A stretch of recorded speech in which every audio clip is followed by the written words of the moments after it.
পাশে দাঁড়ানোর অনন্য দৃষ্টান্ত। প্রতি শুক্রবার অসহায় মানুষের মুখে হাসি ফুটাচ্ছে মানবতার পাশে ফাউন্ডেশন।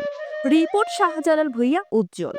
ক্ষুধার যন্ত্রণায় যখন বহু অসহায় মানুষ নীরবে দিন কাটাচ্ছেন, ঠিক তখনই মানবিকতার আলো হয়ে পাশে দাঁড়াচ্ছে মানবতার পাশে ফাউন্ডেশন। সংগঠনটির নিয়মিত কার্যক্রমের অংশ হিসাবে প্রতি শুক্রবার রাজধানীর বিভিন্ন এলাকায় গরিব, দুঃখী ও অসহায় মানুষের মাঝে খাবার বিতরণ করা হচ্ছে।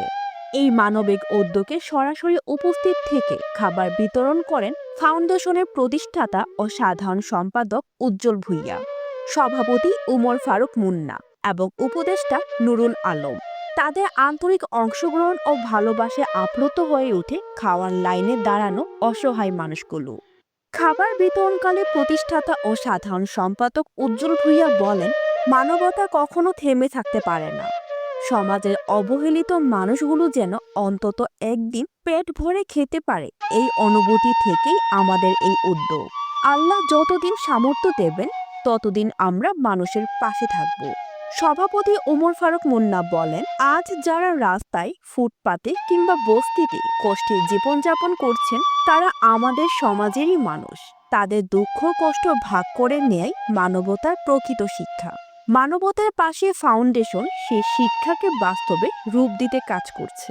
উপদেষ্টা নুরুল আলম বলেন, এই সংগঠনটি কেবল খাবার বিতরণ করছে না, বরং অসহায় মানুষের মনে আশার আলো জ্বালাচ্ছে। এমন উদ্যোগ সমাজে আরও ছড়িয়ে পড়া প্রয়োজন। খাবার পেয়ে আবেগ আপ্লুত হয়ে এক অসহায় বৃদ্ধ বলেন, অনেকদিন ঠিকমতো খেতে পারি না, আজ পেট ভরে খেলাম। আল্লাহ এদের সবাইকে ভালো রাখুক। উল্লেখ্য, মানবতার পাশে ফাউন্ডেশন দীর্ঘদিন ধরে সমাজের গরিব, দুঃখী ও অসহায় মানুষের কল্যাণে কাজ করে আসছে। নিয়মিত খাদ্য বিতরণ ছাড়াও তারা বিভিন্ন সামাজিক ও মানবিক কার্যক্রম পরিচালনা করছে। সংগঠনটির এমন উদ্যোগ সমাজে মানবিক মূল্যবোধ জাগ্রত করতে গুরুত্বপূর্ণ ভূমিকা রাখছে বলে মনে করছেন সচেতন মহল। রেহানা সুলতানা প্রীতি, শেষবেলা.com।